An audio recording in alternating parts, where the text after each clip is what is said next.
Sorry, I got way too wrapped up in the music. I'm still over here sharing. I just got done, but I was like, oh, let me look up. Sorry. There we go. Yeah, I was like, it kicked it up a notch. It takes a minute to share. Yeah, it does. It does. Like, I literally just got done and I saw, uh-oh. I have my volume on. Hold on. We don't want that to happen. Yeah, Mac will be with us shortly. He's we're gonna kick it off. So I know we had some people waiting too. So hello everyone. I see we got Melly Mel. Hi from South Carolina. Big win for us this week. Yeah, South Carolina rocks. Mm-hmm. Y'all have some great reps there. They care about their people. Mac Attack. Yeah. And hey, Kathy. Hey. How's everybody doing? Oh, Cody says they won't be able to watch live, but looking forward to watching this later. Yeah, if y'all miss any of this, you can definitely check out like the replay. It'll be there. Replay the recap. Replay the recap. Oh man, yeah, it's been a week. It's been a hell of a week. But we got Tennessee passed the Senate, so it's on the way. Matthew Davenport's law is on the way to the governor's desk to be signed into law, and which will go into effect July the 1st, 2026. Possession of kratom will be Class A misdemeanor, and selling or distributing will be a Class C felony. Class B felony if you sell it to minors. So, if you're watching this, get a hold of that Governor Lee and see if he'll veto it. I don't know. I'm not trying to be a Debbie Downer. I'm just saying realistically. Hey, Mac's already here. There. What's up, Mac? Hey, same-o. I know that's right. One battle after another. Yep. So y'all welcome Mr. Mac Haddo to another episode of Recap with Mac, where we do a weekend review for April 13th through April 17th. So give us the lowdown, Mac. It's been a tough week.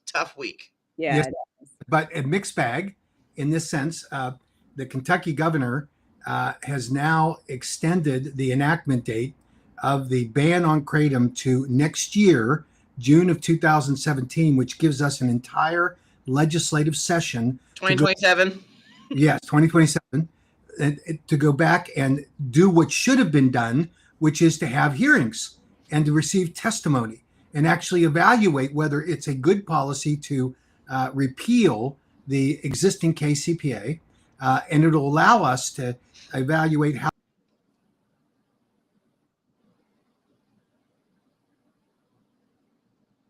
Is that me? No, did he get stuck? I thought that was me. Look how he looks stuck. Hold on, what's happening? I think his Wi-Fi messed up. Dude, I'm so happy. I'm so happy that he's like, and it's right in the middle of some great news. I know.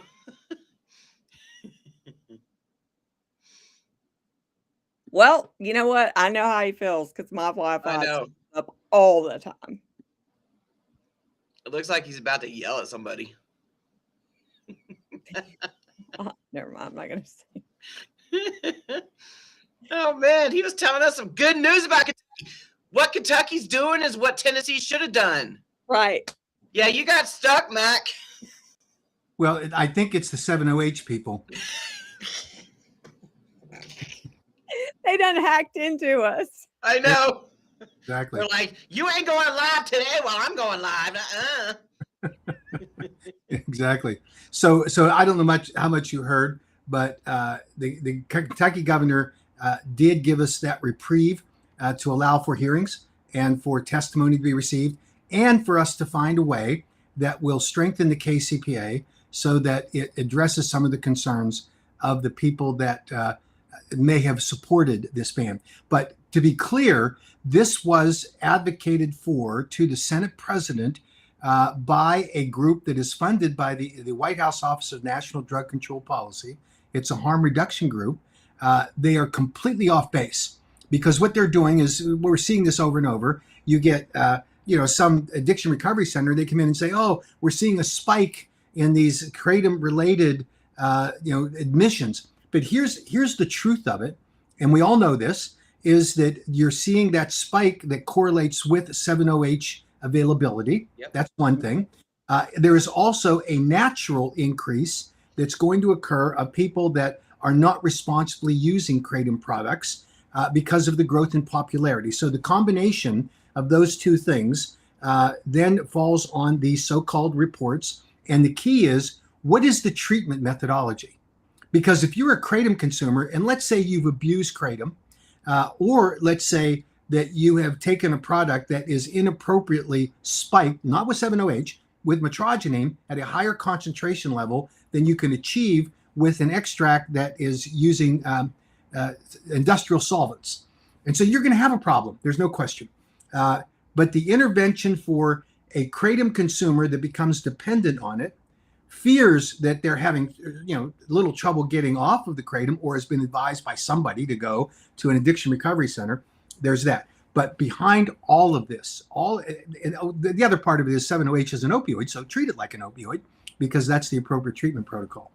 But behind all of this is one of the largest addiction recovery center companies in the country. And they're now adopting this messaging saying, oh, kratom consumers are becoming addicted, and we have to administer Narcan, and we have to do all these very sophisticated replacement therapies with Suboxone. This is propaganda, and it's all designed to enhance their bottom lines.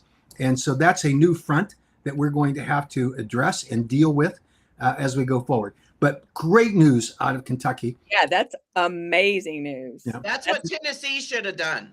Well, yeah. Tennessee's not done. Tennessee is not done. We're still in the battle, because the bill has been sent to the governor, or it will be if it hasn't officially been received by the governor. We've had conversations, the same as we've done in Kansas, in Kentucky. I'll get to Kansas in a minute, with Kentucky. And we think that it is the right thing for the governor to do there. Little different problem in Tennessee, in that the provision that is not in a revenue bill, wasn't stuck in at the last minute. They did go through full regular order. There's no question about that. But the specific defects in the Tennessee legislation is the underlying, the Matthew Davenport law, the kid that did not die, adult kid. And tragic as though those deaths may be, in my opinion, It's about time we blew the whistle on this nonsense where if a family wants to make a claim, if they want to, then they can't retreat behind the advice of the Kratom Danger Awareness Group, who specifically tell their group of members that they solicit, do not share the autopsy and do not share the tox screen. Well, why wouldn't you? Right. There is, oh, well, they'll misuse it. No, independent forensic toxicologists are available. And if they release the information, and as is obvious in the Davenport case, that this kid had a toxic dose of Benadryl. 3 times a toxic dose of Benadryl. Yeah. Like, it was insane. And to sit there and try to credibly say, oh, it's kratom, because kratom was detected in his bloodstream. This is ridiculous. Why didn't they blame coffee?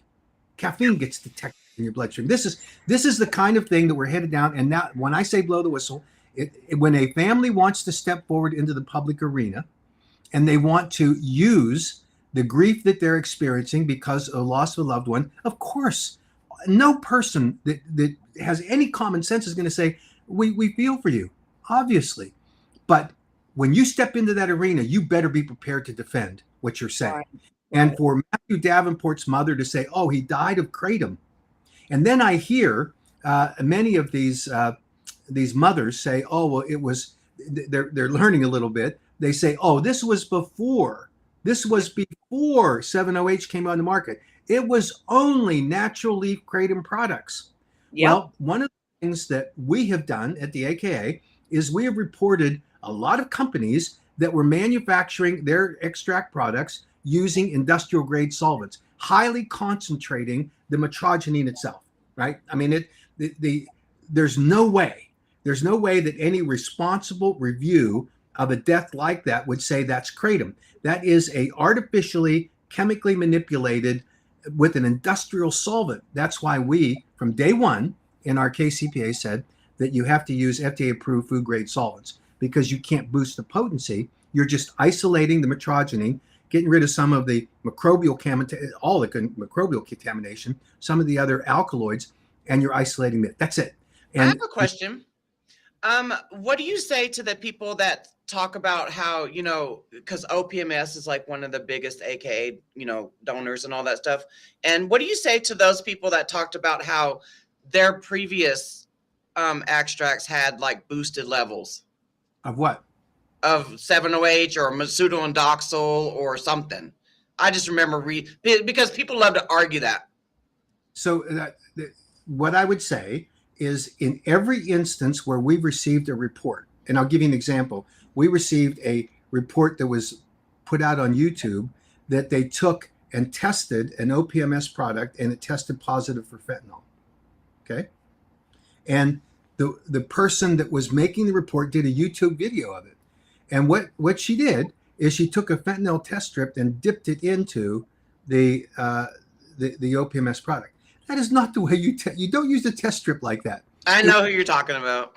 So carefully evaluate these things.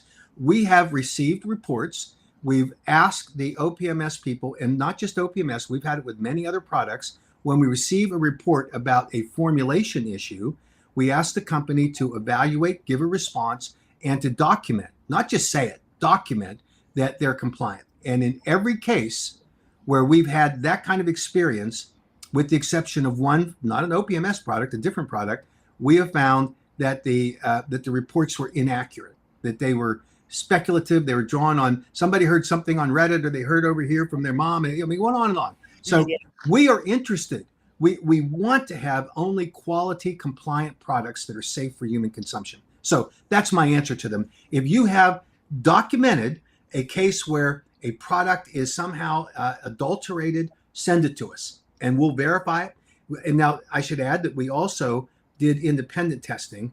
We didn't trust each of the reports, depending on the way the report was conveyed. If it was a matter of, it was simply resolved by providing the evidence. But if there was a question, and there have been, we send it to a lab independently. We have it evaluated. So that's our bottom line. Aren't they also like the victims of copycat products? Like people will, yeah. Yes, and MIT 45, that you had counterfeit products that were on the marketplace that were being done there. So the point, going back to the governor of Tennessee. Okay. And we've had this discussion with him. The first problem was the basis upon which this legislation was actually introduced and passed. Now, here's the problem. You cannot blame a legislature for making a mistake, right? There are some occasions where you could sue them, but it would have to be a very egregious mistake. In this case, they were misled. You cannot you cannot sue a legislature or blame them if they just make a mistake or they're dumb. And, some legislators are dumb and they're going to believe anything. And so I served in the legislature, by the way, and I sat with colleagues that occasionally I'd have to look over and say, well, I don't have to say it. John McCain said it best. When he was first elected to the Senate, he said that he went down in the well of the U.S. Senate after a long debate on a very important issue. And he said he looked around and he was alone, and he looked around at the historical significance of the Senate chamber. And he said to himself, how the hell did I ever get here? He said 6 months later, after a similar long drawn out debate, he said he sat there in a similar circumstance. How the hell did they get here? And that's part of the problem, right? Because there are people, however well-intentioned, just kind of get on this bandwagon. And this was the Davenport bandwagon led by a very nice legislator who's well-liked by her colleagues. And she just got misled. And once misled, she didn't care. Katie barred the door. I'm going to say it and say it again. I'm going to repeat it. I don't care. Die on that hill. Yeah. So that's what happened. So that's not a productive discussion with the governor. We can all have it. We all know the legislature made a mistake, and God love them, but they should be accountable for that. Where the mistake was made is that in the fiscal note that was produced that's associated with that bill, and they're required to assess the impact of the on the bill on the state. So from a monetary standpoint, the fiscal analyst who refused to correct it used the SAMHSA data on the prevalence of kratom consumption. Now, the SAMHSA review and survey is done on drug addicts in America. They do not survey the general population. They admit it, by the way. They say, well, we admit that our data is wrong. They actually admitted their data was wrong, that the fiscal note was based on, but we don't think it's as high as you say it is. That was sort of their response. Okay, so what we know is that based on their prevalence data of drug addicts, there are 38,000 people in Tennessee who are kratom consumers. That's their conclusion based on that bad data. What that drives then is, what is the fiscal impact? What's the loss of sales tax revenue in the state of Tennessee? Under their construct, it was going to be based on 38,000 people, based on the average cost of the kratom products annually, and then calculating what the sales tax rate is, which both for the state and importantly for the local governments, they came up with a total cost of sales tax revenue lost and expenditures, which are prosecutions and incarcerations for people caught with a kratom product if the ban goes in place. That number came out to $1.3 million, right? There was that's for the sales tax revenue, and then there was an additional 500,000, I think, for somewhere in that range for the incarceration, maybe a little less than that. The governor funded $1.2 million. Okay, so that's what the budgetary assessment is.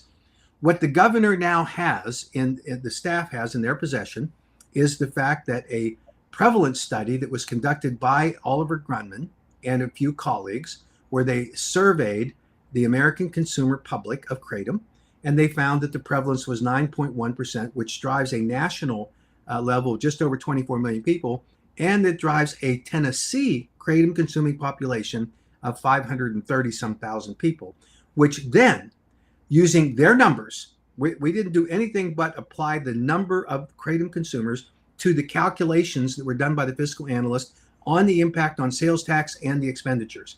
And what they found was that the total cost of those two things is $20 million rather than 1.2 million. Now, I think that's a wake-up call for any governor that sits here and says, "Oh, I thought I was going to reward this very nice legislator because she's nice and she doesn't ask for a lot and she got her way." And you have this strong appeal of the Davenport family. And now the reality the harsh reality. But here's the hidden cost.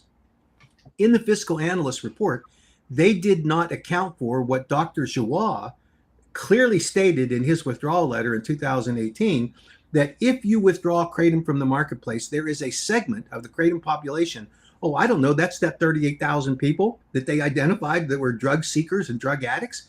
If you are actually going to do that and evaluate it in that context, then the cost of treatment, increased treatment costs for people that no longer have access to kratom, that go to hard drugs in order to manage acute and chronic pain, is $1.1 billion. Yeah. Now, some of that will be offset by federal money, but not all of it. So the actual expenditure of the state is somewhere north of $500 million or more. So that's a different perspective, isn't it? I would say a little bit, yeah. And when we tried to explain that to the Senate sponsor, he wasn't interested in talking to us. His mind was made up, locked and loaded. He's one of these people that are saying, I'm just a champion for my consumer, and I don't care about the facts, and that's unfortunate. So he didn't even care about his consumers. I mean, his constituents.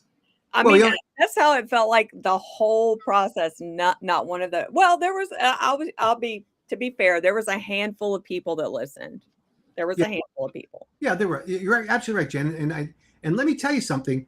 It is critically important that we have our testimony there because it's on the record. It's not something that can be brushed aside and said, that's just the way it is. Nobody showed up. We didn't hear from anybody. That kind of thing. Our voices are important. They need to be heard.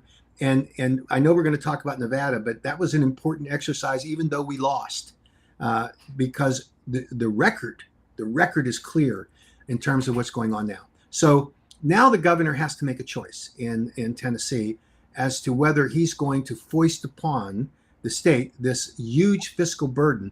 And I mentioned earlier that it was important to distinguish between what the local government and the costs are and the state government. In Tennessee, if the legislature passes a law that takes away revenue from the localities, they have to reimburse them for it. The state has to reimburse them.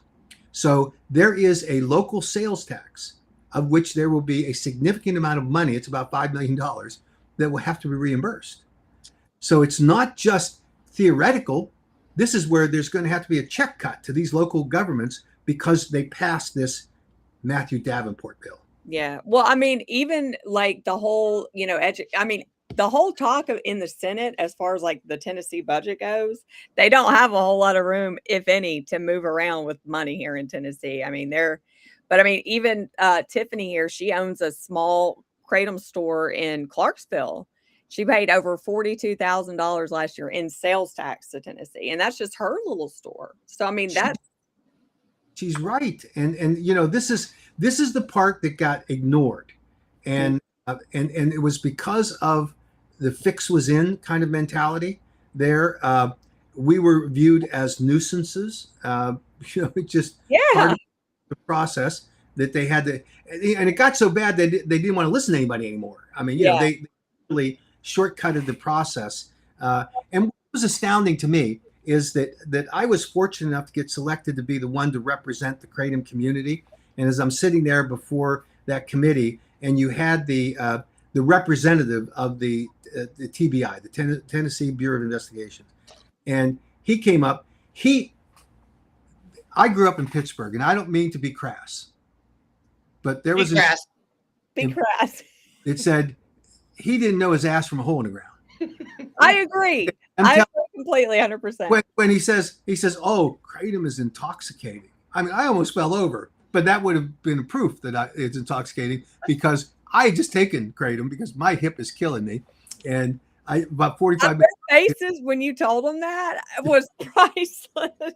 That was the ones on TikTok. Like I have over almost 20,000 views on just that video. Yeah. You got a lot of views over there on TikTok, Mac. Well, great. So, and then for that individual, and here's the problem. He's got immense credibility. But with that credibility comes responsibility. Yeah. Got to be accurate. And when he said, we can't test for the difference between 7-OH and kratom, that is not true. And I tried to be respectful. I said, it's not true. I mean, you can test for it. And even in the more complicated fatality cases, there now is a protocol for even in where you have a process in your body when you die. There's a dispersion of, depending on where they draw the blood from, you may get a much higher level of kratom or metrogeny or 7-OH. But 7-OH washes away. It's very unstable, so they haven't been able to detect it. Well, now they have a panel that NMS Labs has developed where they can identify the 7-OH too in fatalities, which your body just reacts differently when you die, and how it disperses drugs, whatever's in your system. So all of that they need to listen to. I think the governor, his staff is listening. I've been told that the governor has been briefed on this. We now have a week where we're going to continue to have discussions with him, and this is the part of the education effort that sometimes is overlooked. We have to have these meetings, and you have the personal meetings. It happened in Delaware, where we had met multiple times with the sponsor of the KCPA, and yet you have people that think, oh, well, we had 5 speakers or we had 10 or 15 speakers, and that's what moved them. No, there's a lot of work that goes on behind the scenes, so that you can get to whatever the right policy position is. And then the reaffirming testimonies of kratom consumers is vastly important. But I almost have to chuckle when I hear nonsense like as espoused by the BAE people that say, oh, we have to educate. And what? Who's educating? Is a consumer coming in and educating? Occasionally, yes. Most of the time, no. It's the work that's being done by lobbyists, the bad lobbyists that are in there with relationships with these members so they can get a meeting. The average consumer is very limited in terms. They can have a call, they can have an email, and it's cumulatively always evaluated. But those behind the scenes discussions are critically important with the influencers in the legislature. So I think that the decision by the Kentucky governor hopefully will influence the Tennessee governor. I sure hope so. Because that's important. And the similar situation in Kansas, where you had a mistake that was made by the legislature in their kratom ban bill, where they only banned 7-OH. Right now, there's a reference to metrogeny in it, but it appears, and the governor's staff, when we first reached out to them, said, we've looked at the bill, it only talks about 7-OH. And our problem is whether your trace amounts of 7-OH are encompassed in the ban, right? So what the legislature did is they passed a trailer bill. And the trailer bill, which is described in Kansas as sort of a technical corrections bill, the legislature cleaning up stuff that they just missed, routine, by the way. Now they passed the full ban in the cleanup bill. That bill just arrived on the governor's desk yesterday. And we've been in intense discussions with the governor's policy director and the deputy chief of staff. I think we're making headway to explain why the governor should allow the existing bill that she signed already to stay in, which obviously she has to, but then to veto the second one.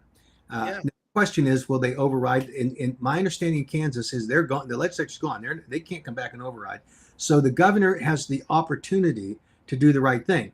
And the right thing in this case is for them to understand the fiscal impact of what they've done, because that was never discussed in the right places, and then to evaluate the policy issue and what are the impacts of a ban on kratom. And I think we've had some very good discussions. They've asked for a lot of information that we're going to spend the weekend delivering to them Monday morning on their desks that affirm the safety profile of kratom with peer-reviewed published articles. And so I think that this is really, really important for us to get in the hands of the governor and see if she'll help us there on it. And I'll pause to say one thing that I think is really important. We had a challenge over the last 3 years in speaking to legislators and legislators with kind of a mixed message. And I think that the threshold of consolidating and working together with the Global Kratom Coalition and the Botanics for Better Health and Wellness and the AKA has been a stronger partnership. We were able to assign states so that we don't have to have multiple lobbyists in all of these states. That effort paid off in Kentucky, no question. It's paying off in Iowa, and because we're not done there yet, but things are looking better. That one was headed to a straight ban. And we've got some Republicans there in partnership, some Democrats that are going to stop it. We hope, fingers crossed. More outreach to Iowa senators we need to do, but they're I think they go out of session about a week and a half, and so we've got a week. And we're in trouble here at risk. So we need. I think that's what people don't understand is that, the people assume that the American Kratom Association takes care of all 50 states. But what y'all have done is y'all settled whatever beef you had, between the Better Health and Botanics and GKC, and y'all came together as one. And like you just said, everybody has an assignment. But we work together. I mean, yeah, exactly. We're talking about it and how we can support. We're motivating advocates. One of my goals in life is to motivate Robin Graham to show up at a hearing and actually testify. I hope that she'll do that, since they're taking a lot of the information that we're distributing that's being then captured by their group and then reposting it. I hope it's in her wheelhouse at some point to show up and actually testify. She had 7 opportunities, I think, or at least 6 in Montana where she lives, and never did, even virtually. So did not even have to get off her butt. But that's another issue. Let's talk about virtually, because whenever we attend these Zoom hearings, like in Nevada, I pay attention to who the participants are in there whenever it's allowed. I like to look through the participants. Now, at the Nevada hearing, we recruited a whole bunch of people behind the scenes. Once again, a lot of stuff happens behind the scenes, guys. And so the Zoom was at max capacity at 100 people. So everybody else the people that tried to get in after the fact, they weren't allowed to get in. But either way, we weren't allowed to testify, so. Yeah, there was a lot of people and they only gave each side 30 minutes. Yeah, I know. Well, it's interesting because I was in Delaware that morning testifying, and then I got on a plane. I got to Detroit and made the change, and we got delayed because of weather. So I missed my connection flight in Salt Lake City by 5 minutes. So I was stuck in Salt Lake, and I called the executive director of the Board of Pharmacy, and he very kindly elevated me so that I could testify early in the process. And I was grateful for that. But you're absolutely right. What happened was, arbitrarily, the chair decided that she was going to limit the discussion. And that is going to bite her in the rear end before it's done. Because one of the things they have to be able to say is that we listened. Now, they will now move to a regulatory proceeding where it's governed by statutory requirements. The work session was the first step. So now in Nevada, we're going to have the opportunity to hold a hearing, and it will be more difficult for them to try to limit the testimony, because now there obviously is going to be an 8-hour or 6-hour, whatever the number of hours, but it's only going to be on this, and it'll be a hearing on whether or not kratom should be scheduled. We're going to see the same cast of characters that showed up there, and you saw what happened. Their pharmacist, the staff pharmacist that made the presentation about why kratom. Oh, I'm sorry, she kept confusing 7-OH and kratom. Yeah. And by the time it was done, you talk about the poster child of someone who confuses the two substances and does not know the difference between them, willing to articulate them. That was her. I don't mean to be disrespectful, but that was awful. And well, she attended that RX summit that Andrew Kolodny is a part of. Yeah. Right.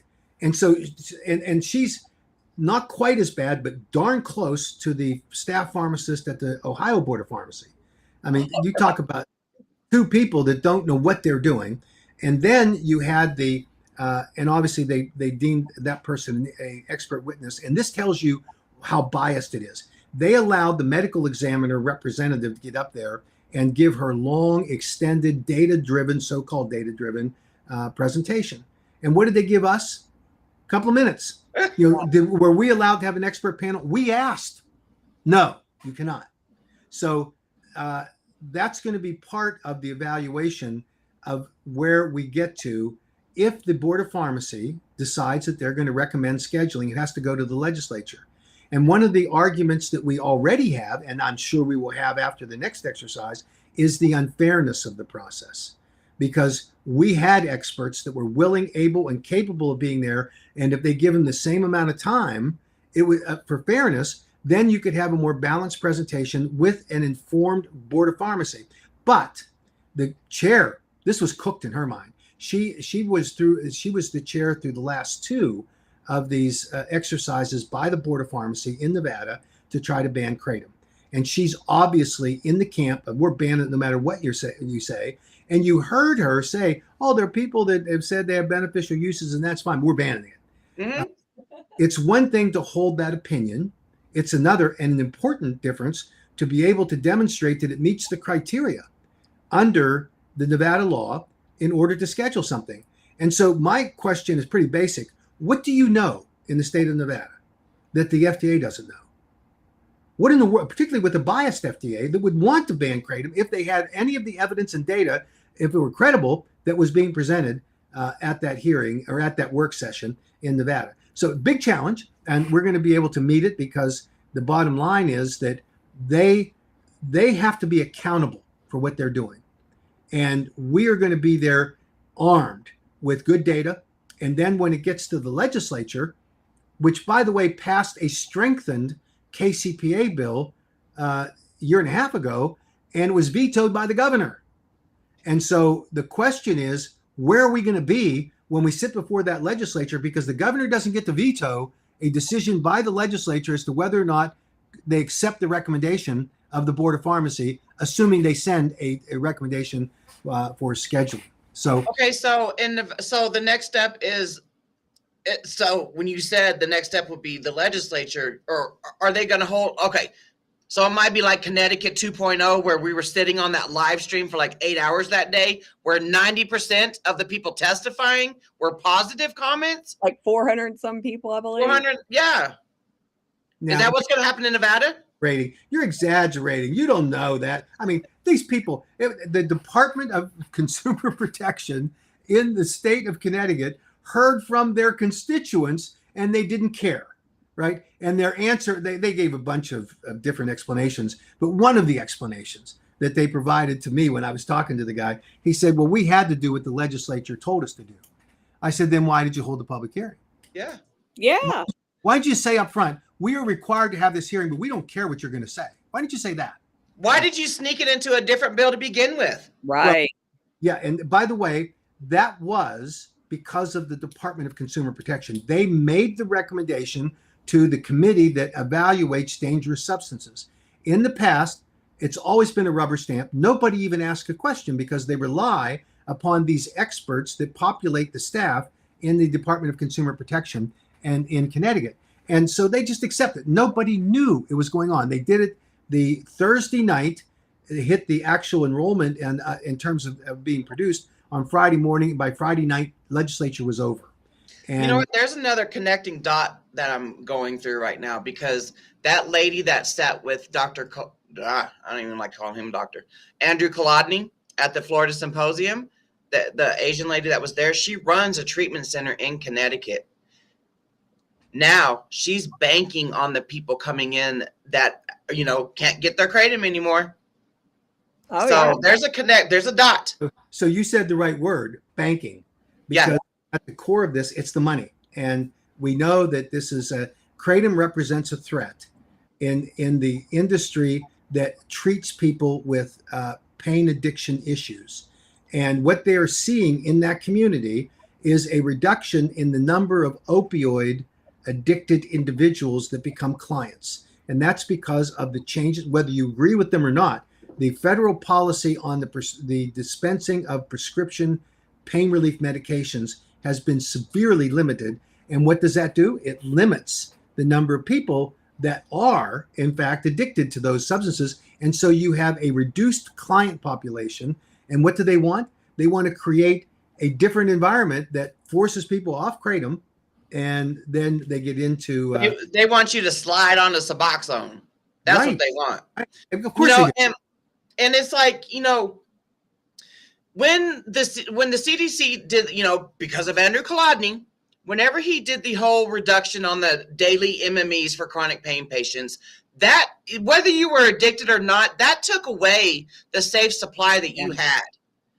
Because still to this day, I don't even know why I didn't die in my 11 years. But I'm like, wait a minute. This position, you were told to thank you. voice, so you were protected. You got a free pass. Somewhere like, I had some, maybe my mom, dad, brother had their angel wings on me. I don't know. But, I had a safe supply, and when that was cut, that's when illicit fentanyl bloomed. Yeah.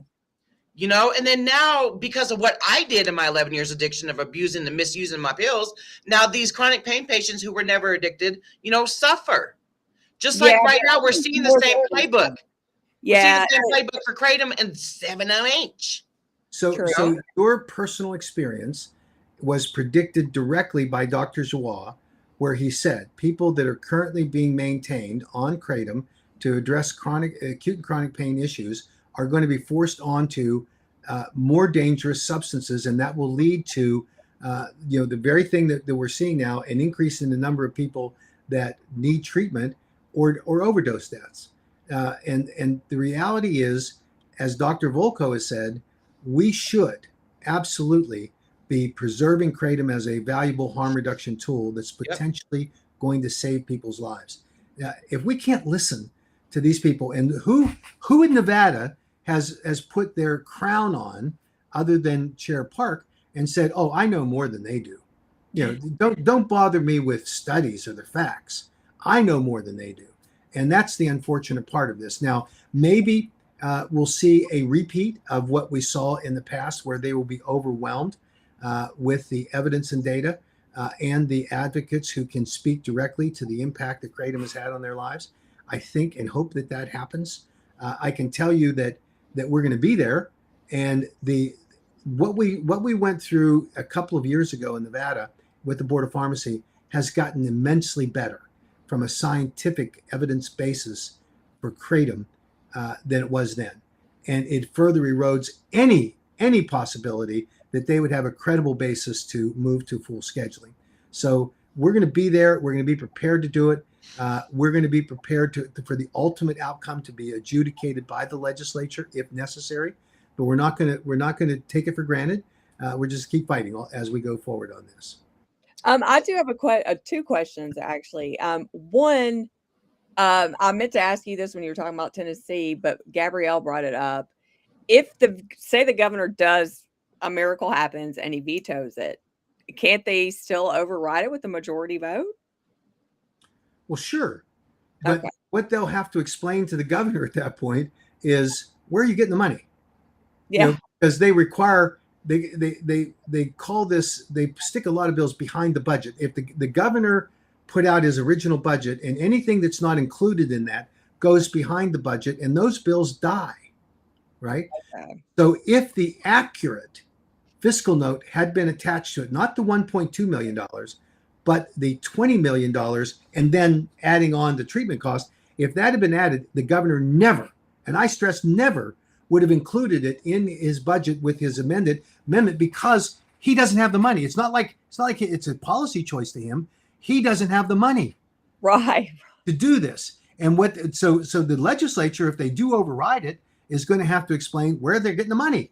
Maybe they can come up with the money. Yeah, they could try. In their back, or Suboxone freaking prescribers donated to them. Yeah, right. The only way that they could find the money in a budget is to increase taxes, which they now cannot do because they'll be out of session shortly, or they find some way to offset existing expenses and transfer them to cover a ban on kratom.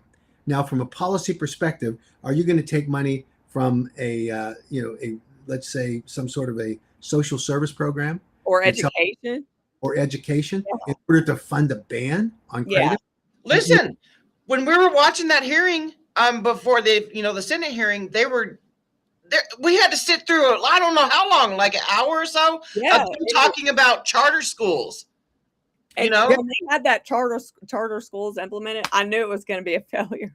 I was right. They were talking about Social Security numbers and charter schools and how the state of Tennessee doesn't have the budget for this and that and the third. Right. And Right. we're like, whoa, what? But y'all are wanting to ban kratom? Yeah. And also, have you heard anything about Oklahoma at all? So Oklahoma is not on our radar yet. Okay. We're watching it carefully in terms of being a serious policy issue. We know that the anti-kratom activist group is working hard here. The very, very biggest problem that we confront today is the 7-OH problem, because everybody conflates it. That is on the discussion from the expert side. You get pharmacists that are conflating it, you get medical examiners that are conflating it, and you get these people that are on the mental health services side conflating it. And it's the only way that we can fight this is with the truth. And what we don't need is what's happening right now as we speak. You see that the tactic has changed with the 7-OH manufacturers. Yeah. They're doing a couple of things. One is they're buying every nonprofit influencer. They're astroturfing the discussion. They're having groups that have no role in any public policy issue related to mental health or kratom or anything like that, suddenly jumping into the fray because the 7-OH people are buying them. And there's a couple of examples of that. You see the 7-OH community bombarding Fox News with ads that are deceiving because they say, thank you, President Trump, for protecting the 7-OH community. President Trump has done nothing of the kind. He was the one that sat in the Oval Office when he was signing his executive order on addiction recovery programs. And he had the commissioner of the FDA, Marty McCary, jump out and say, Mr. President, we are working effectively hard to get rid of these 7-OH products that are opioids. And the president said, good job. Yep. Good job. So how is that transferred to thank you, President Trump, other than they are misleading people? Right. The same way they misled people when they put their products on the market, the same way that they're now advocating, and this is a significant shift, and that is that they're saying we should only sell kratom products behind the counter in smoke shops. Yeah. That's where the customer population of the 7-OH products go. They are attacking the average kratom consumer that wants to have access without the stigma of going into an adult establishment with a smoke shop environment where it's only sold behind the counter. I'm not afraid of behind the counter, by the way, not in a locked case under lock and key. Yeah. Unless you're going to put alcohol in that category. Well, what if you're with your child, say, I don't know, say I'm on vacation with my kids and the only place is a smoke shop. I can't bring my little, if they're 4-year-olds, I can't leave them out in the car. You can't leave them out in the car. Yeah, Right. you know what I mean? Like, I can totally see that, and it is stigma. Like a granny don't want to go into a smoke shop. People think she's buying something crazy in there. So yeah, But you hear the way it gets slipped in with Amanda Rayner on the 7-OH Gals podcast. You see the way it gets slipped in. She says, "Oh, we should get rid of it out of convenience stores and gas stations. We should only put it in smoke shops." And every ad that you see for 7-OH products today is that it's for a therapeutic benefit. right. There is a difference between the way you market a product, because marketing means that you are going to improperly influence a consumer if you are not accurately describing what your product is. That kind of sounds like digital marketing. Well, and they're marketing their products because of the therapeutic benefits. Big pain relief. Kratom manufacturers can't do that. Nope. Don't. And when they do, they get reported. 7-OH people are now, saying, "Oh, this is all for all of the benefits that come therapeutically." They're not allowed to do that. The second thing they're doing is they're finally moving away from the kratom marketing, because Yes. they're fire. Slowly but Now, surely. They're calling it something else entirely. And what they're trying to do, slick maneuver, is when there's a kratom ban in place, they're not kratom, right? And that's going to further confuse enforcement people. I get that, and we need to be able to go after them. The champion of this is Attorney General Paxton in Texas. He just filed another lawsuit. Did he? Yes, and it's fabulous. Now, I have some problems with it because it does send the wrong message about natural leaf kratom.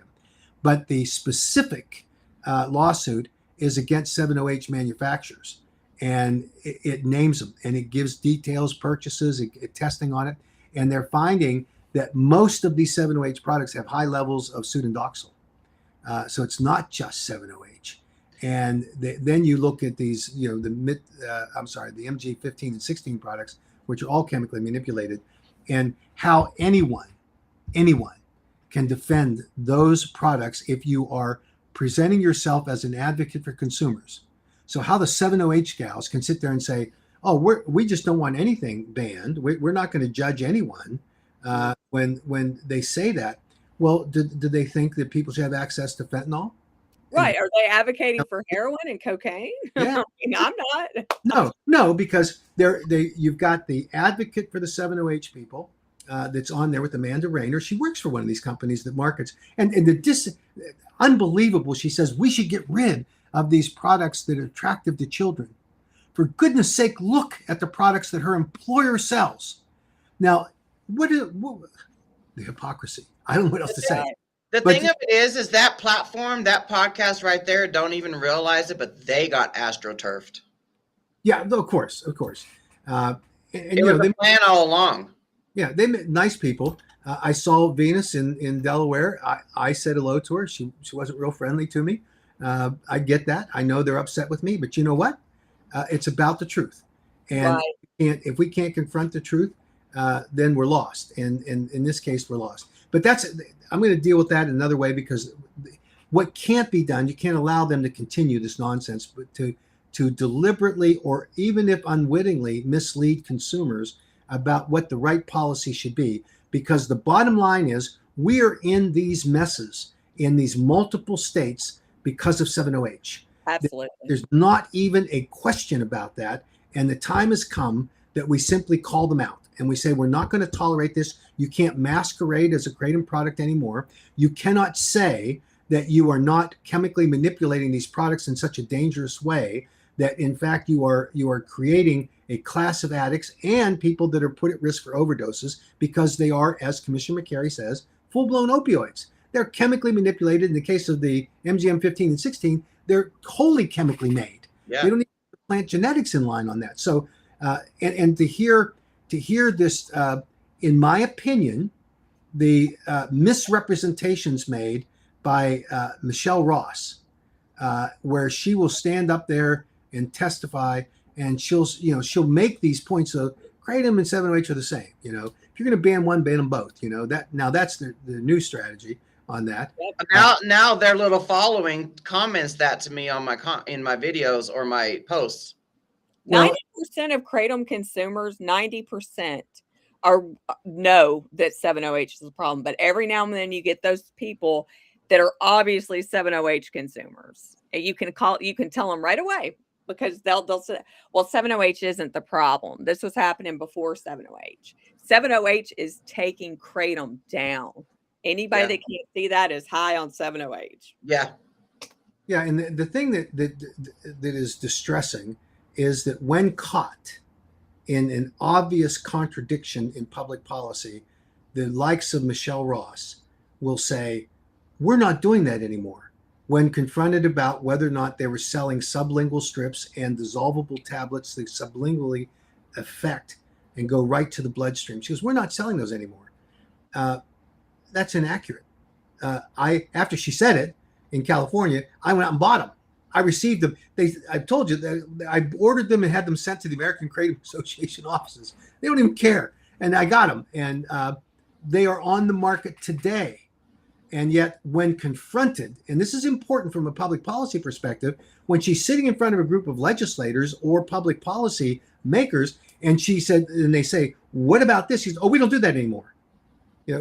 Give me a break. And when you read the Texas lawsuit, it will stun you in terms of the testing that was done on these 7-OH products.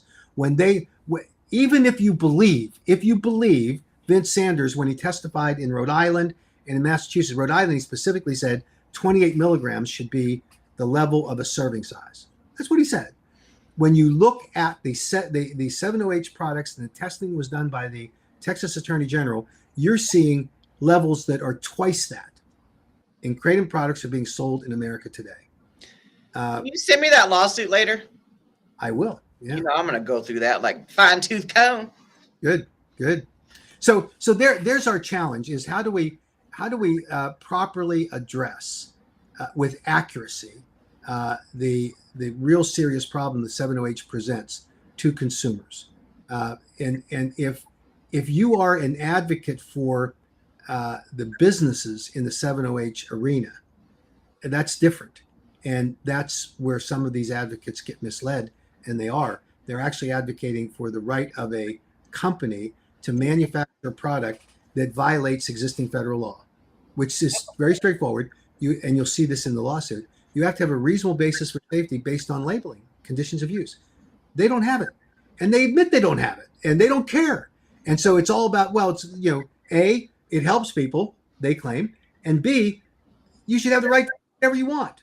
And that's sort of their attitude about it. Now, the reckoning is going to come here very shortly, where the DEA is going to ban 7-OH. They're going to schedule it as Schedule 1. That's going to happen shortly. And and I've said this enough times that I worry about saying it, but real credible evidence this time that they're at the final stages and they're putting a bow on it right now. And we expect within the next week or two they will actually ban it. That will change. Fireworks ready. Yeah, that will change the conversation dramatically across the country. Yeah, because then people like Senator Mike McKell, who repeatedly and deliberately deceived his colleagues in the legislature because he somehow wrapped around this belief he's like a crusader and he doesn't care about facts. He only cares about what it takes to win the argument. And part of his argument was, oh, well, 7-OH is bad, but the kratom people are just making that to be the boogeyman. Kratom's really bad too. And what he has not answered is, what does he know? What does he know that Marty McCary at the FDA doesn't know? Because Marty McCary at the FDA says there's the difference between natural kratom leaf and 7-OH is night and day. But in the mind of Senator Mike McKell, in that mind, he says, oh, they're the same. And by the way, kratom's worse. That doesn't make any sense. And it absolutely doesn't. Brought up a good, yeah. Are we worried about the Analog Act? Well, yes, we're concerned about it because there are implications of it. But here's the good news. There is a two-pronged test that's required by the Analog Act for it to be considered as in the 7-OH debate. And they fail on both of those prongs. And so while it can be litigated, it's not likely to prevail because of the court, all of the case law that's been developed about what the analog does and does not do. So right now, we're confident that they fail to meet the two-pronged test that would allow them to conflate the two together under the Analog Act. But we're watching it, and obviously, creative lawyers can do anything they want, right? They can make any allegation that they want and try to sell it. But it comes down to the well-established case law and what the intent of the legislation was, and we think that we're in solid ground with respect to the way kratom. Laura, she talking about Michelle. Hey, I got some bad words too. Well, I truly suspect that I'm off his Christmas card list. We'll see. Who cares? Yeah, well, it hurts me. It hurts me. Oh no, Mac. Oh no, you're gonna shed a tear. Sleep at night. Do we have dates for DC yet? Tiffany wants to know. We are so close. We're waiting for confirmation on the room date, but I think the date's May 13th, and it's right in that range. But we don't know until they actually give us the room. And a lot of competition, but fingers crossed we're going to get that answer here in the next day or so. Are you trying to get like the same room that the December 2023 congressional briefing happened in? We can't do that, but we want it in the visitor center so that it's easy for Senate staffers to come equidistant to what the House members do. Staffers, a target audience is really the staffers that work in these offices on these issues. Okay. So that's what we're trying to do. And there are two things that draw staffers to these meetings. One is that you have a issue that's in controversy that they really need to learn more about. The second is you offer them lunch. So we're trying to schedule it so that we have at least a lunch break that allows them to have a free lunch as part of their duties on the Hill. Those sandwiches we had, and at the December one was pretty freaking good. Yeah, once in a while we strike pay dirt on this. Stephanie does a fabulous job on organizing this. She's the executive director of the AKA, and we're going to hold her to a high standard. If the sandwiches were good, I'm going to tell her, you better replicate it or do better. Get some wraps. Do some wraps this time. Because those wraps that we had at the symposium were good too. Yeah. But I don't think, that was probably Dr. McCurdy stuff. Yep. Okay, you want to do a rapid fire recap? Yeah, absolutely. Okay, so go ahead. So who did you talk about? Dang it, I can't even remember. Delaware first. Kentucky, Delaware. Okay.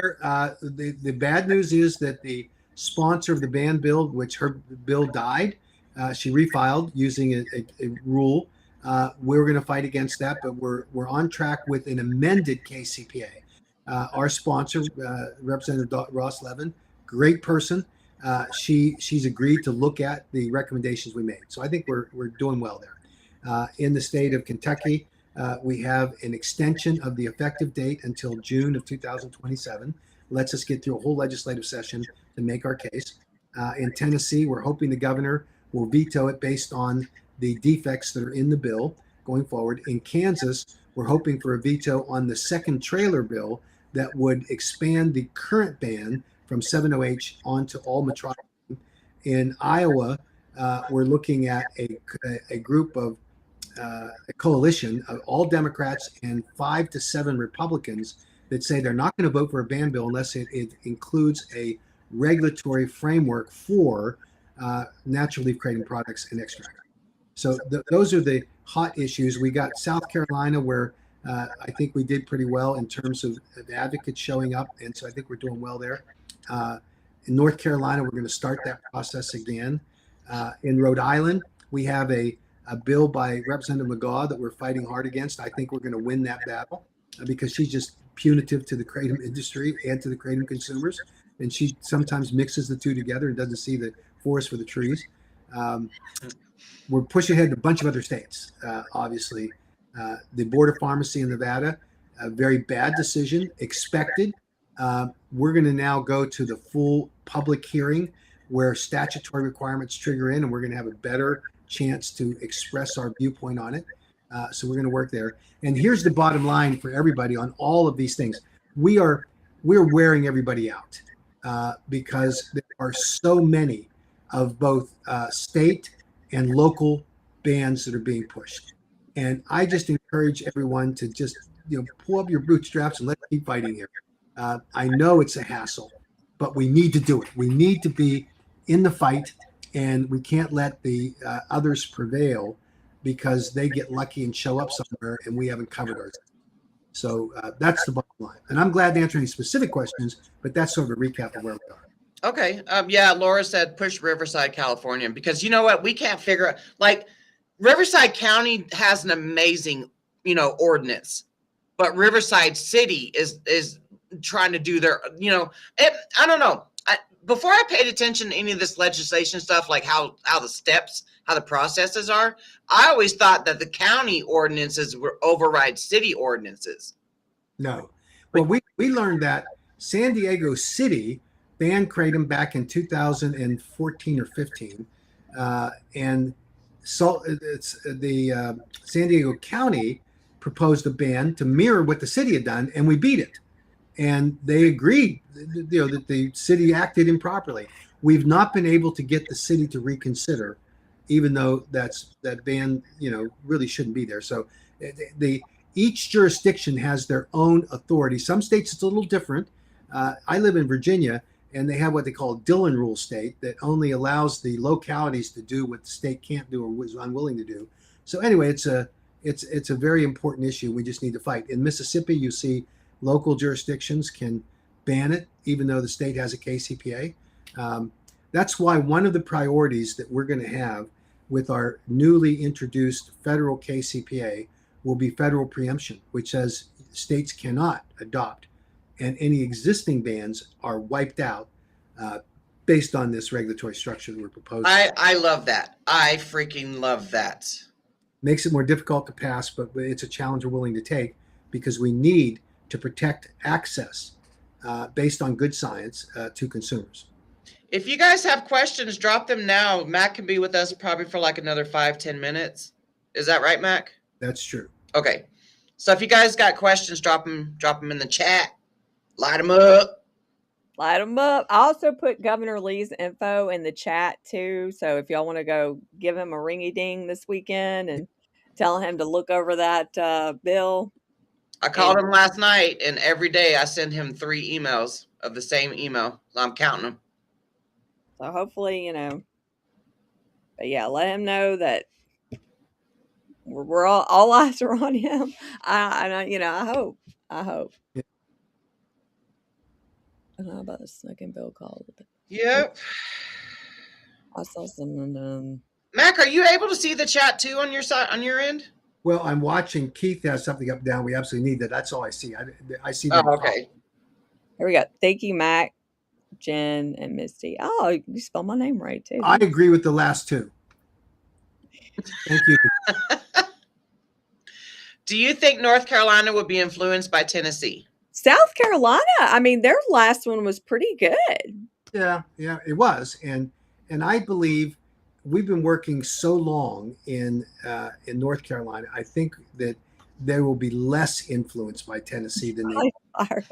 But all of it, we have to face reality that when one does something, I'm gonna obviously be pushing the argument that follow what Kentucky did. They slip in, and that's the model. They slip it in, and nobody's watching. And here we have, and that happened in Connecticut. But here you have Governor Beshear, who did the right thing. And by the way, that took some courage because it's another fight he has with his legislature. He doesn't need new fights, but he did it, and he did the right thing, obviously. Is there anything else going on in Georgia? I know Tiffany, she's the one that has the kratom shop in Clarksville, Tennessee. She was thinking about moving to Georgia, but I think is their session done for the year? Session is done. Okay. 2 things have happened. One is that Representative Rick Townsend, who is the anti-kratom advocate in the legislature, who does, and he disagrees with me in my opinion on this, but he is totally in the pocket of the trial attorneys. And the reason I know that, I can look at his campaign reports, but the reason I know that is that when I look him in the eye and say, "Are you willing to accept this amendment?" He goes, "Well, I have to get back to you on that." Well, who does he have to consult with? It's and I told him, I said, "I know you're going to go back and talk to the trial attorneys. I get it." And, "Oh, no, that's not me. That's not me." Well, of course it is. Now, we have the infamous picture of him testifying before the Senate Health Committee, and he got stumped by a question, and Matt Wetherington, a trial attorney, had to go up and whisper in his ear what the answer was, because Rick dumbass Townsend didn't know the answer. And because it was his bill, and he should have known the answer. That's one of the craziest things I've ever seen. A trial attorney whispering in the rep's ear. So Rick Townsend went to some of his fellow legislators and went to the Senate committee chair and said, "Well, they've beaten me again." Now, I don't like that characterization. What I like to believe is the truth beat him again. Yeah. Because he's doing everything he can in order to mislead people. Now, second thing that happened in Georgia, the Speaker of the House just announced that he was forming some blue ribbon commissions on a couple of issues, including kratom. And his concern is he wants to find out with stakeholders what the exposure of kids are to kratom in the state of Georgia. Some of this was driven by, unfortunately, by the episode up there in northern Georgia, where reportedly there were a group of middle school kids, 6 of them, that got sick from consuming kratom, right? And that was the report. And when the sheriff's office did an investigation, they were told by the school administrator that, and we have all this on record with emails going back and forth, that the emergency room doctors, not one, the emergency room doctors concluded that this was absolutely kratom. So when we asked the sheriff if he'd be willing to have the product that was consumed tested by the University of Florida, he agreed. And they sent it over to Dr. McCurdy's lab, and they came back. They tested for the normal panel of drugs that would have pulled out something that was bad. Then they ran a very large screen of over 100 tests. And what they found out was that they were candy dots, and the kids consumed them in too fast. And all of the symptoms that they exhibited when they showed up in the hospital were because of the consumption of candy dots too fast. They overdosed on sugar. I almost did that on Easter candy the other day. It made them sick. And it was a couple of, I guess we can class some dumbasses too, emergency room doctors who all said conclusively this is kratom. On what basis? I don't know. My daughter bought a box. I guess there's like watermelon dots or something that's new right now. I said, you better not eat that whole box because of what happened to them Georgia kids. You know what's so freaking weird? Or not weird. It's it's what they do. But when that whole story broke, it was on all the headlines, Right. Kids overdosed on kratom. But when the correct story came out, nobody went and revised their articles. It did. They didn't even say it. Sensationalism sells. So when the Speaker's Blue Ribbon Commission holds their hearings, I'm going to be there with my box of dots, and I'm going to warn them: do not consume these dots too fast because you will be labeled as a kratom consumer. Yep, you'll wind up in the ER. That's right, with a bunch of dumbass doctors who say this is kratom. Just like the whole story with that Knoxville cop who stole the 7-OH. Nobody went and revised except one news station.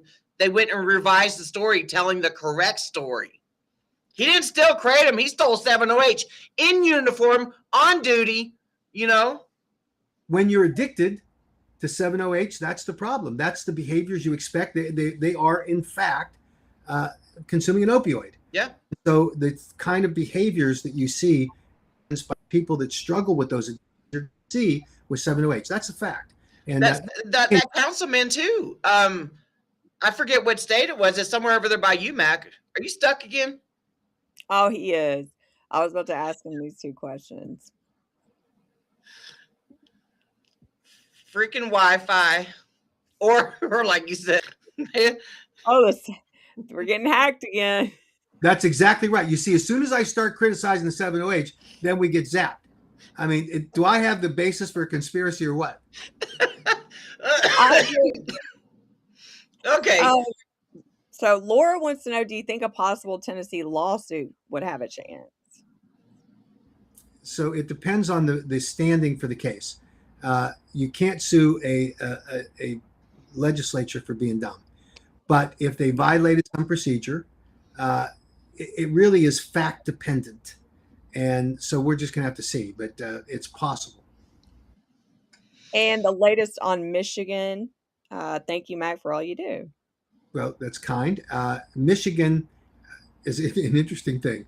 The Speaker of the House, because dumbass Patty Wheeler in town, and obviously leading him around by the nose, and said, "Oh, this is a terrible product," and the Speaker says, "Oh, great."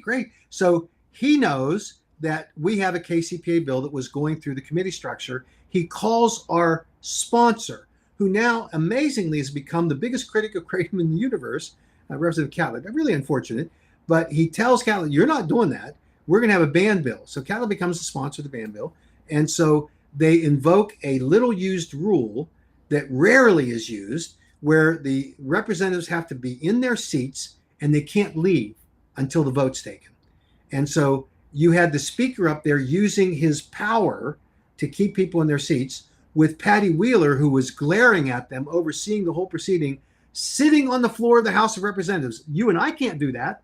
Speaker had it right there. So here it is, this mother who claims that her son died of kratom, and she's glaring at all these legislators, and she's the she's the little PowerPoint in real life person. That And happened in the same thing in Tennessee with that resolution last year, as a yeah, matter of fact.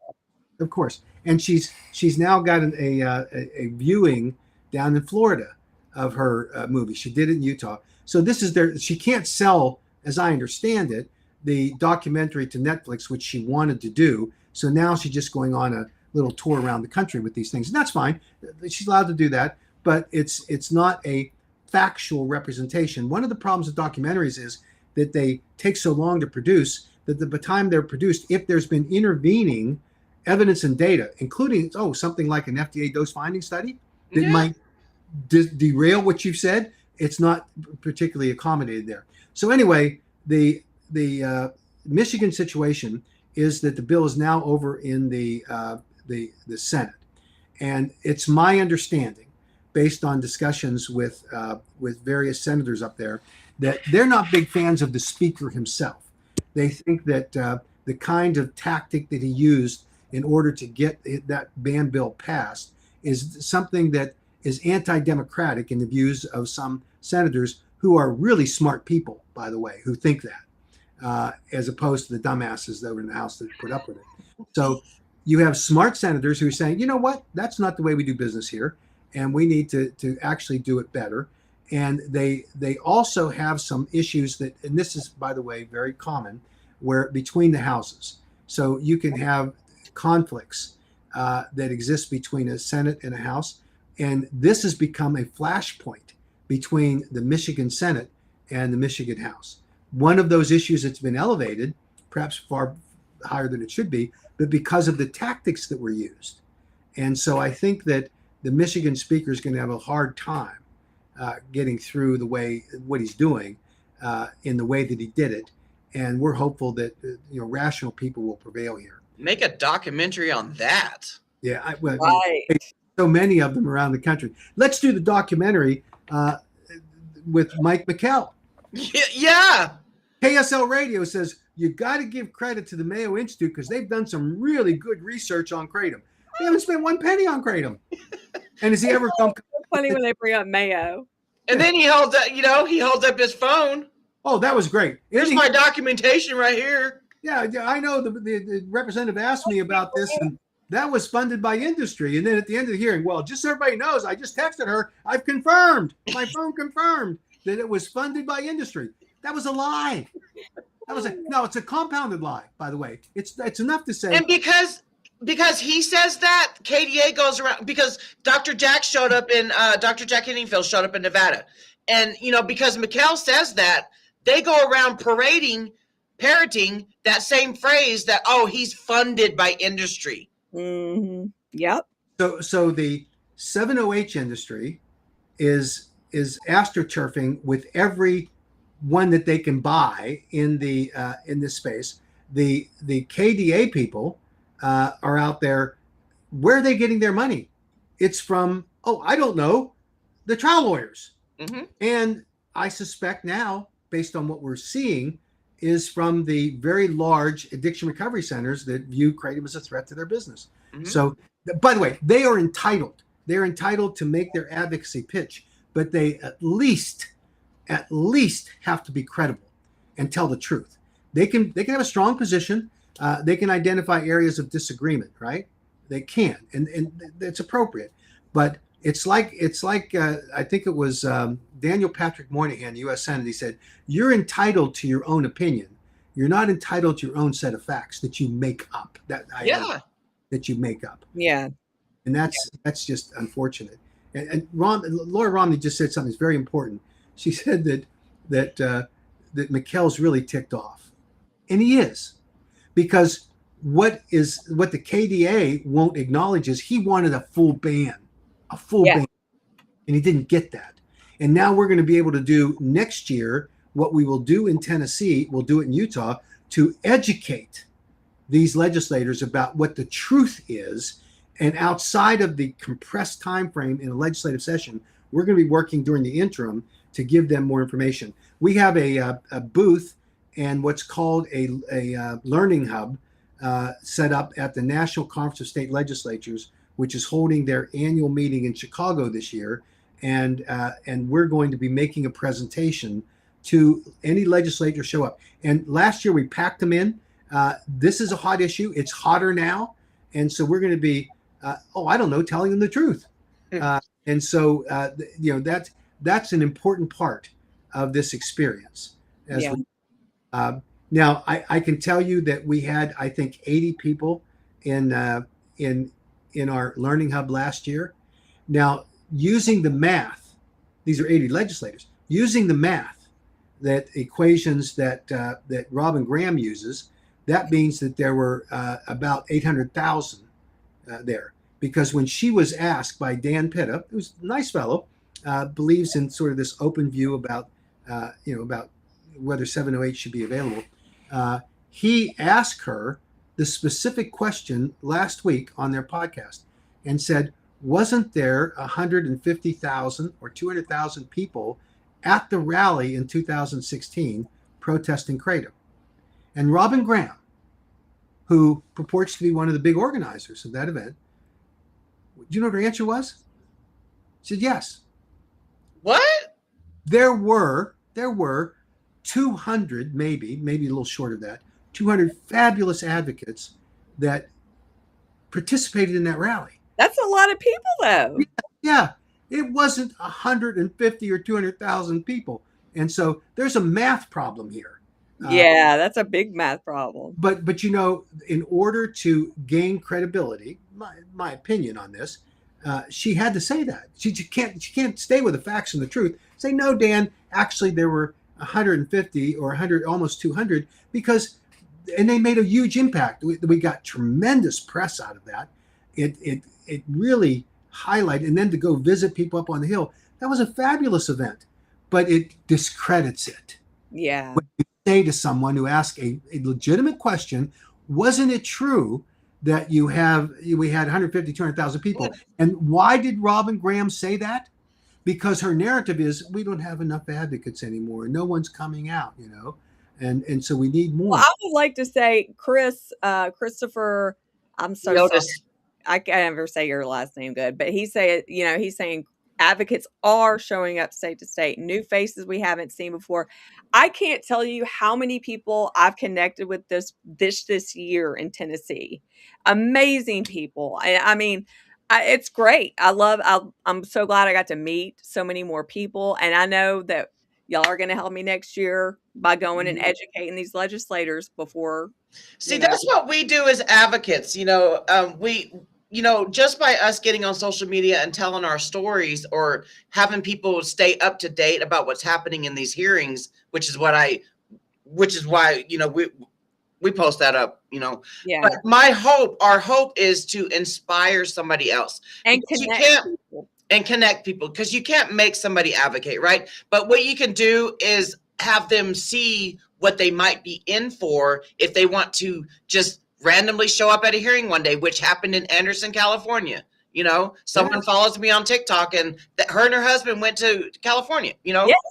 And it's amazing. It's amazing. Yeah. I mean, we are advocating. People are showing up. So to buttress that point, in 2019, I'm sitting in the hearing in Utah, which was the first state that passed the KCPA, and they had a hearing, and in walks this woman who starts to describe that she had this very rare condition, trigeminal fibromyalgia, if I got it right anyway, that really was, paralyzed her face, and how kratom saved her. And she gave this eloquent and powerful and moving testimony. And it was Laura Romney. First time I'd seen her. I met her, and you talk about someone who is a fabulous advocate. Yes. I don't remember where I met the two of you, and you'll have to tell me if you know. I don't know. I mean, I met you on social media. That's all I know. And then you came out to Colorado. Yeah, but along the way, I've seen people that get added to this group, this community, and the last thing we should be doing is criticizing them. And that's why I will admit that it ticked me off to hear Robin Graham criticize the community, say, you need to get off your butts and then they tried to cover it. Well, all of them the next week were saying, well, what Robin really meant to say. No, what she said was what she said, and now they try to cover it and say, well, she really intended this. Now, these are, this is my opinion, very nice people. They're just well intentioned. I think they've lost their way in this particular case, and they're entitled to their opinions, but as Daniel Patrick Moynihan said, not their own facts. And so we need to be grounded in the science, and we need to be grounded in the consumer experience that people have had that where kratom has improved the quality of their life, and let policymakers evaluate that and balance it against the occasional, as the FDA and NIDA say, the rare occasions where a kratom death occurs. But it's when it does occur, it's because of polydrug use or adulterated products. And there's always an underlying health condition factor that might have resulted in the death of someone that had nothing to do with kratom. But like in my almost 7 years of advocacy, yeah, you're entitled to your opinion, but you are not entitled to wear that kratom advocate hat, especially now if you are propping up and poisoning 7-OH users on your platform. That's a spit into our kratom advocates' face. Yeah. Faces. It truly is. And I hope that we can let there be an epiphany with some of these 7-OH people that are misled into this narrative that says, oh, well, let's let everybody do what they want to do. And I take it at face value when someone says, look, I don't use 7-OH personally. I'm very well maintained on kratom, and I think Madeline Sklar is in that category, at least claims to be. That's fine. But then to say, but I'm not going to tell other people what they can't do. Well, when you don't tell other people what they can't do and it impacts access to natural kratom leaf products, then you have crossed the line. Because when there's not a scientific justification for a chemically manipulated, full-blown opioid to be on the market, and then you fall in line with the Pied Piper of this misinformation, which is, in my opinion, Miss Ross, where she peddles this nonsense, then we're over the line. And so when you impact the ability of a natural kratom leaf product consumer like me and the millions of others, because you're trying to protect somehow the God-given right to go out there and violate federal law, which they've done, I don't buy that. When you let people have a platform to, voice their experiences, and you're not, that's advocating. Like, you know what I mean? Like, that's advocating for something when you're coming together, you're giving someone a platform and you're letting them, influence other people. That's advocating. When they could so easily go create their own platforms, but you are a kratom advocate and you're allowing that on your platform. That's just wrong. Right. It's why I can say this now. It's why we've had to attend up to 300 hearings. Yeah. It just confuses people even more. Thing that's wrong. I'm 10 minutes over. I have a grandson that's waiting. I promise to tell. Oh, yeah. Go have fun. I got to run. But thank you. Thank you for what you do. And thank you for continuing to be very, very strong voices in this community and rallying people, because without it, we would be nowhere. So thank you very much. Thank you, Mac. Bye, Mac. Have a great Saturday. Thank you. You too. Bye. No, I don't think it does. I read the I think it's just like ibogaine. I know it doesn't cover mushrooms or anything, but it's like psychedelics. I didn't see anything about that. So that brings me back to Esther Helton Haynes and being on that ibogaine bill. Right, I thought that was my first thought. It was like, okay, she signed or sponsored that bill, and now all of a sudden Trump signs this executive order. Right. And like I said, we saw this in Texas last year when they tried to go after kratom in Texas because of 7-OH. After that, the governor of Texas signed a $50 million ibogaine research bill. Yep. Huh. My spidey senses are up. It started echoing just for a second, and I did some kind of thing, and it stopped echoing.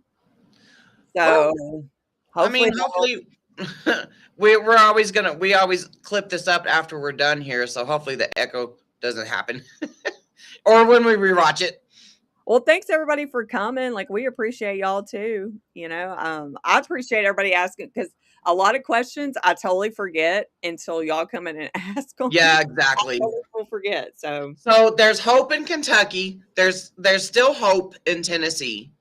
What was the other one? Kansas. There's hope in Kansas. yeah. So Somebody texted me this morning, or while we were live, and said somebody had commented saying that the governor already signed in Tennessee, and I'm like, we're on Live with Mac right now, so. dude, someone's trying to argue with me in my TikTok comments about that. I said, no, the bill passed. He's got 10 days to sign it. You know how people make up stuff. I know. And Laura, you are a badass advocate, sister. Yeah, you are. Oh wait, you're a bad booty advocate. Yeah, sorry. Bad booty. Yeah, to Kentucky, I swear to you, when he first started talking about Kentucky, that made me so happy. Yes. And then he got hacked. No, I don't know. And then we got hacked by the 708ers. They got those like anonymous masks or whatever they are on. Yeah. No, then he froze up on screen. Then he had to go back out and come back in. But yeah, that right there, that's what Kentucky's doing is what Tennessee should have done. Yeah, exactly. But I don't know, Tiffany, and Dee and Kayla and Steven, I don't know if the other Tennessee advocates are in here, but there's still a little hope going on. So right now we're living on a prayer. Kayla. Sorry, Kayla. I don't know why I just called you Carla. Sorry. Yeah, I don't know. I mean, I had people tell me kratom was banned today, the day Connecticut did. They read a damn headline and argue. Yeah. You know what? A lot of people ain't even worth the breath. It ain't even worth my fingertips to freaking type. I'm so done at typing. Like, Laura and Jen and I and other advocates, we'll call each other like 5-6 times a day, because we're just tired of typing. Man, we already have to deal with it on our social media. I think it'll come out right after. God, I don't know. I'm like so mentally exhausted from Tennessee. Like because it's just been such a shocker. Well, it's been a shocker, but it's like, at the same time, like my sister-in-law was asking my husband last night how I was taking it. And he's like, she kind of saw the writing on the wall, which is, I guess, is good. I was able to prepare for it. But at the same time, like, it's just so sad to see lawmakers not care. Like, that's what I think is just bothering me the most. Yeah, because it really opened your eyes to other happenings that's going on in Tennessee, It's like a freaking movie. It's like a conspiracy theory movie, dude, in real life. Like, people, if they heard me talk about the whole thing, they think I was crazy, but it's real life. Y'all know. Y'all been with me the whole time. Y'all can back me up. Oh. And that's one thing that kratom advocates do. They show up for other advocates for their states. Yes, we back each other up every chance we get, because that's what we do. We're all in this together, you guys. We're making history, fighting these bans popping up like wildfire. Yeah, because we consume kratom, we have to stay hydrated. So we're pissing on all these wildfires and putting them out. I did read your comment earlier about you messaging the president, McCary, and everything. I say it can't hurt to try. Yeah, won't hurt to try. I've been messaging Governor Lee at least once a day, and I've been putting in my comments day 2. Mm-hmm. Try. Like today will be day 3 of sending emails from me to him. So, but yeah, I mean, there is still a little flitter of hope. So. Yeah. I always feel better when I talk to Mac about stuff. Oh, I know. It's like, it just blows my mind that people that want to talk trash on him, like, do you really even know Mac? Like, Yeah. Like I said, He's I like don't remember. dad. Like, he is seriously like the community's dad. Yeah. Yeah. I really don't remember because I started advocate. Okay. I found Kratom in June of 2019. I didn't know that there was a Kratom community at all on Facebook. My daughters were like, Mom, you should try to go find it. And so about 2 months after I found Kratom was when, I'm trying to remember now. Maybe about a month after I found Kratom, I started looking for support groups on Facebook.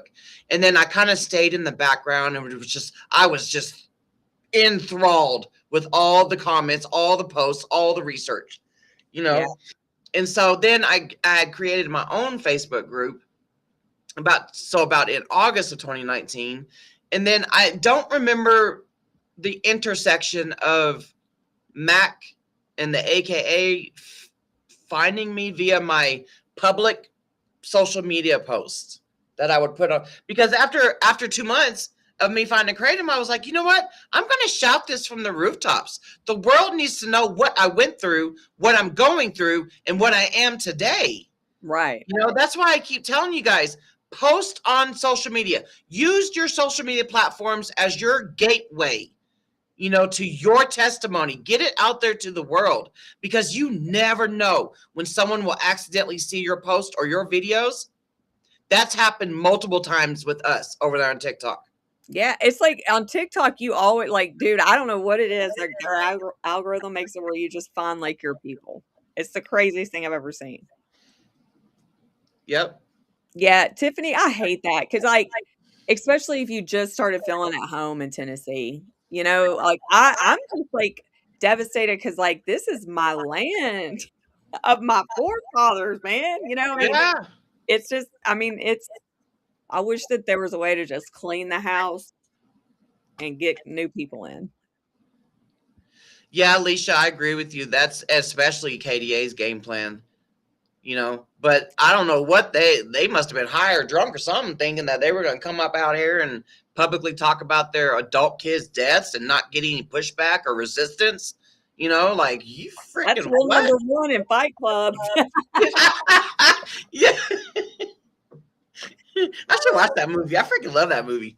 Yeah, I haven't seen it in a while. Do you know I never realized it was supposed to be the same guy? I did not either.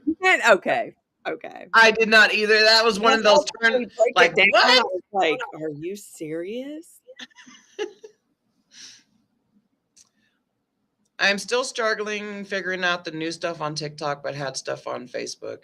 It's real easy. I mean, it's real easy to learn TikTok, honestly. I started over there it was like the fall or winter of 2020. Then I got my my haters got my account banned. At that time, it wasn't KDA haters. It was Suboxone pushers.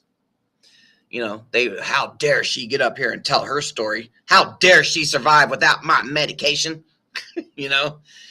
And then, so I'm on my third TikTok account because, my haters freaking love me. And like I keep saying, I'm not a lesbian. So, and I definitely don't want you as a man. If you're, Keith, you be killing me.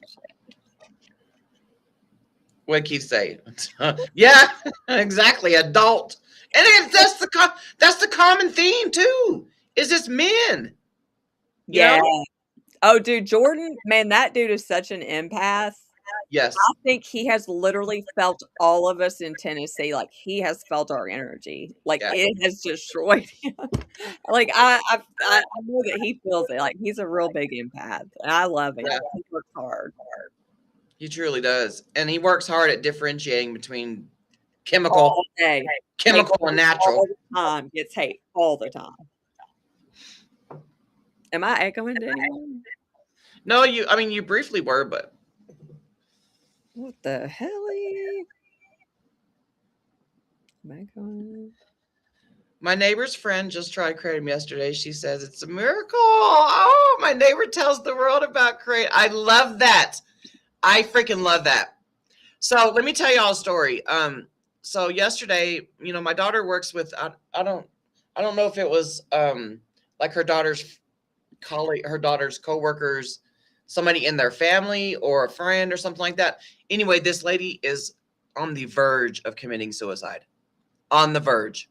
She's got like something with the back of her neck, like some kind of bone or something is sticking out or something in the back of her neck, and she just can't deal with the pain.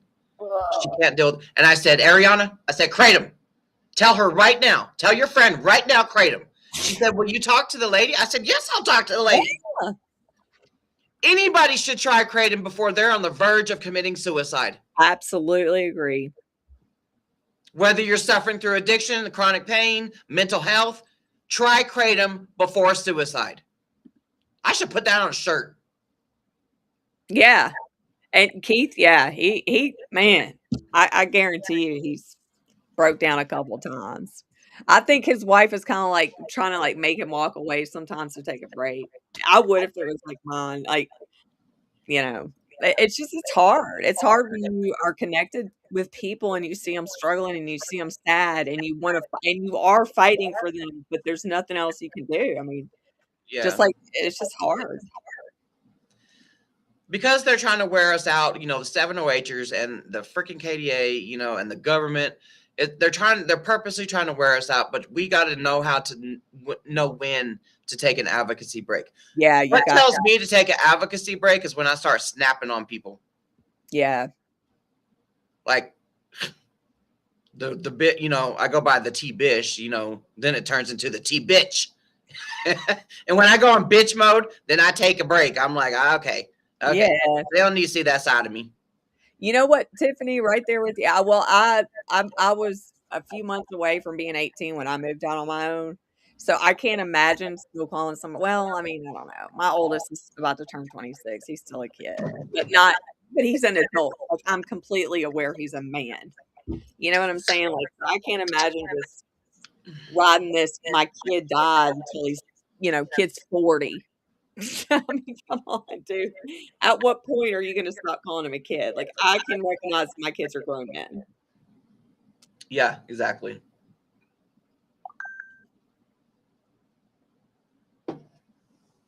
Oh, I bet you have. I know, Deborah. Yeah, I think our spouses, I know my husband, I know he's he entertains me, but he's probably deep down like, is this all she's going to talk about? He jokes with me all the time. My kids too. I go do 708. I'm like, I will divorce you. And what you guys are seeing on screen, Jen and I will be on the same screen, but not live. This is our therapy to vent and get shit off our chest so that we don't take it to our family members. Yeah. And we were going to say too, like, if anybody ever wants to join us live, like, and just talk about it. I know Jordan, we're trying to get him, like, our schedules aligned. But yeah, anybody's welcome to come on and talk, and we can do a live. You don't have to have your camera on, just come up here and vent. Because I know it'd be getting really tough sometimes. Come up here and tell your story. Damn potato. I squished my brain. I know Max said trigeminal fibromyalgia, but it's trigeminal neuralgia. Because of Laura, I know what trigeminal. Actually, some other people that follow me on TikTok too have it as well. But before I started advocating on TikTok, I didn't even know what that was a thing. No.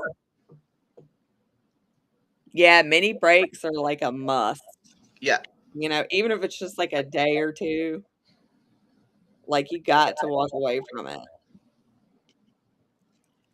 Like my haters shutting down my Facebook last year, and then my freaking Instagram got shut down. That. Like, I feel like they did you a favor. Oh yeah, because I go advocate harder on other platforms. So you think you silencing me? No, you just making me get louder. Yeah, Jordan flew from California. Misty flew from Colorado. We had Heidi come from like Wisconsin. I don't even know. I guess Dr. Henningfield's from up north. I mean, but Misty and Jordan Just they came to advocate, Yeah. to advocate, because that's what we do.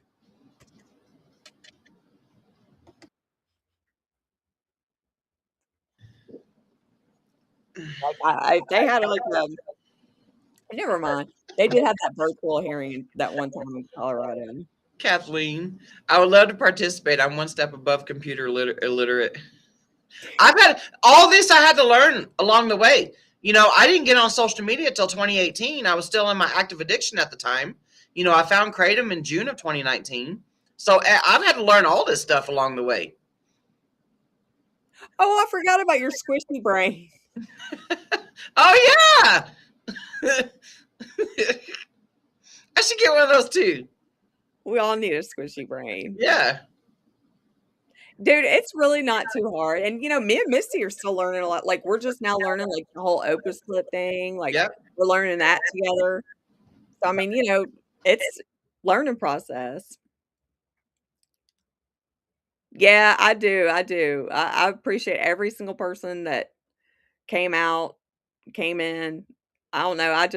I hate that it happened the way it did. I feel like they did that on purpose, though, at the last minute, because they knew people flew in.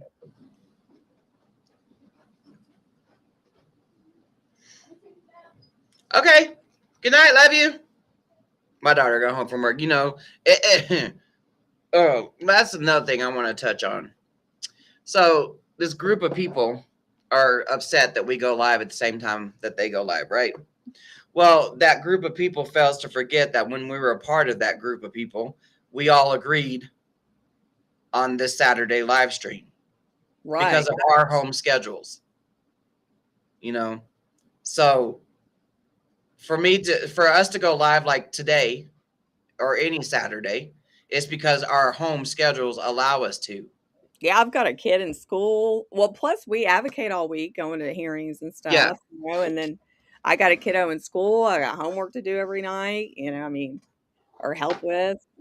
So Saturday and then Sunday, sometimes we go to my in-laws for Sunday dinner, so Saturday's the only day I got to just kind of chill. My daughters work Tuesday through Saturday. And I try to take Sundays and Mondays off unless I have to advocate at a hearing on Mondays. But other than that, no, we're not being petty. This is what we agreed to years ago when we were of service to you. My thing is like, the more the merrier. The more people that want to do something, I see nothing wrong. Like, why would that offend? If somebody started a thing and they did the same exact time as me, go for it. If that's the only. If you ain't going to rearrange your schedule to testify at any hearings, we aren't going to rearrange our schedule to appease you. Right. Yeah, the sheer stupidity from the anti-kratom crowd, and then the way that they spread it is a real threat. And then also you've got that, and then like the media headlines that call 7-OH kratom constantly, only like that's like gas on it. Like 7-OH is KDA's best friend. Yep. Period. My daughter just brought me this little thing called Dose Your Liver. It's got milk thistle, turmeric, and it's milk thistle and turmeric. Dude, I've got a milk thistle, turmeric, and that, man, I can't remember what it's called. It's a bee Burbidine or something like that I take. It's supposed to be like nature's Ozempic or something. Oh, yeah. I think I saw something on TikTok about that. TikTok is amazing. If you guys want natural health stuff to learn about, TikTok is amazing. Yeah, they got all kinds of stuff. Or, even like the little, dude, even food, like you can find, I can't tell you how many times I've been like, added it to my recipe, and I'm like, I'm going to do that one day. Like and my daughters, they're in their cooking for mom phase pretty much. I pretty much every once in a while I'll cook dinner for them, but it's mainly them because they get all these recipe ideas from TikTok, and I freaking love it. Talk about somebody who I ruined my kids' childhood and my active addiction, and what kratom has allowed me to do is become a mother. And every single day, I don't disappoint my kids. So they're seeing, they saw me blossom. And because they saw me blossom, I'm seeing them blossom. And that's what I'm addicted to. I am not addicted to kratom itself. I'm addicted to advocating for it. Okay, I am too. But the other thing is, seeing them recognize me of not going backwards, and I know if I would have had 7OH in 2019, I would have went backwards. My kids probably would have been some strippers by now. My son probably would have been in a gang, probably would have had 1 or 2 murders under his belt. I don't know. Your girls take care of you though. I love that. And I got a grandbaby, Life is great. Life is grand. Life is grand because of kratom. I haven't dabbled in lemonade that much. I only downloaded lemonade whenever TikTok was a threat of being erased I from need to America. Look at it real quick. I'm gonna have to pee real quick. You know what? I got to too, so we might as well end the live. Yeah, all right. We gotta go take a pee break. All right. We'll see y'all next Saturday or during the week.